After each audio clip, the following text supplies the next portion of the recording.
அன்பார்ந்த பெரியோர்களே,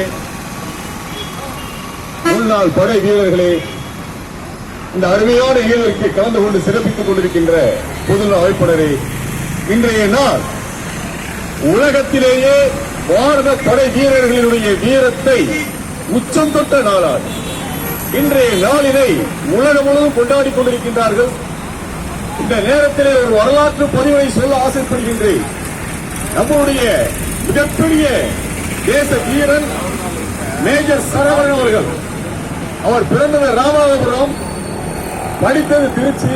அவருடைய தந்தையார் ராணுவ வீரர். அந்த வகையில் அவர் ராணுவத்தில் செல்கின்றார். 1995ஆம் ஆண்டு ராணுவத்தில் நுழைகின்றார். அவருடைய வீரம், படை திறமை, போர் திறமை அவரை படை தலைமையாக ஆக்குகின்றது. கார்கில் போர் 1999ஆம் ஆண்டு இந்த பாகிஸ்தானுடைய விஷக்கிருமிகளுடைய சூழ்ச்சியினால் நம்முடைய கார்கில் தேசத்தை அபகரிக்க பாகிஸ்தான் உள்ளே படை வீரர்கள் நயவஞ்சமாக உள்ளே நுழைகின்றனர். அந்த நேரத்தில் ஆடி வைத்துக் கொண்டிருந்த அந்த வீர துடிப்புள்ள அந்த இளைஞர்கள் அதை நம்முடைய மேலதிகாரிகளுக்கு ராணுவ வீரர்கள் தெரியப்படுத்துகின்றார்கள். ஒரு சிலர் எட்டி பார்க்கின்றார்கள் உண்மைதான் என்று அவர்களை சுட்டுக் கொள்கின்றார் அந்த பாகிஸ்தானில். அதற்கு பிறகு நம்முடைய மேஜர் சரவணனுடைய தலைமையிலே ஒரு சிறிய படை ஒன்று அனுப்புகின்ற ராணுவம். மேஜர் செல்கின்றார், சரவணன் செல்கின்றார். அவர் போகின்ற பொழுது அவரை பார்த்துவிட்டு அங்க நம்முடைய வீரர்கள் எல்லாம் சுடுகின்றார்கள், அவரும் சுடுகின்றார். ஆனால் அவர் எண்ணிக்கையில் அதிகம். அவர்கள் வீசிய தோட்டாக்கள், குண்டுகள் சரவணனுடைய உடம்பை துளைக்கின்றன. பின்னால் இருந்து மேஜர் அழைப்பு கொடுக்கின்றார் பெரிய அதிகாரி, வேண்டாம் சரவணா, திரும்பி வந்து விடுங்கள், நாம் இன்னும் அதிக சோதரும் செல்வோம் என்று நேரத்தில் அறிவுறுத்துகின்றார்கள். சரவணன் பின்வாங்கவில்லை. ஏனென்றால் அவர் வீர தமிழன், அவர் பச்சை தமிழன். கால் முன்வைத்த காலை பின்வைக்கக் கூடாது என்று போராடுகின்றார். அவர் உடம்பிலே சல்லடையாக துப்பாக்கிகள் பறக்கின்றன.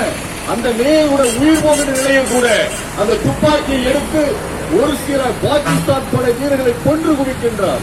சினிமாவில் தான் பார்க்கின்றோம். ஹீரோயை சுடுவார்கள், கீழே விழுந்து விடுவார், ரத்தம் கொட்டும், திரும்பி ஹீரோயை சுடுவார். சினிமாவில் செய்தியை பார்த்த, ஆனால் ரியல் ஹீரோ நம்முடைய மேஜர் சரவணன்.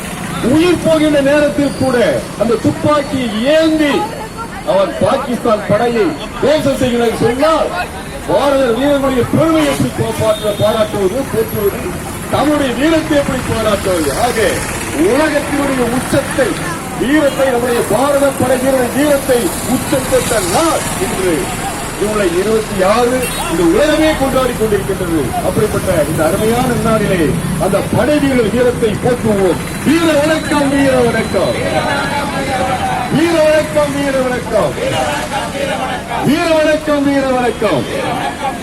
பாரத படை வீரர்களுக்கு வீர வணக்கம், பாரத படை வீரர்களுக்கு வீர வணக்கம், வீர வணக்கம், வீர வணக்கம், வீர வணக்கம், வீர வணக்கம், வீர வணக்கம், வீர வணக்கம்.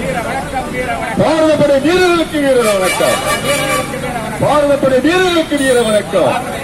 வந்தே மாதரம், வந்தே மாதரம், வந்தே மாதரம், வந்தே மாதரம். வணக்கம். சிறப்பாக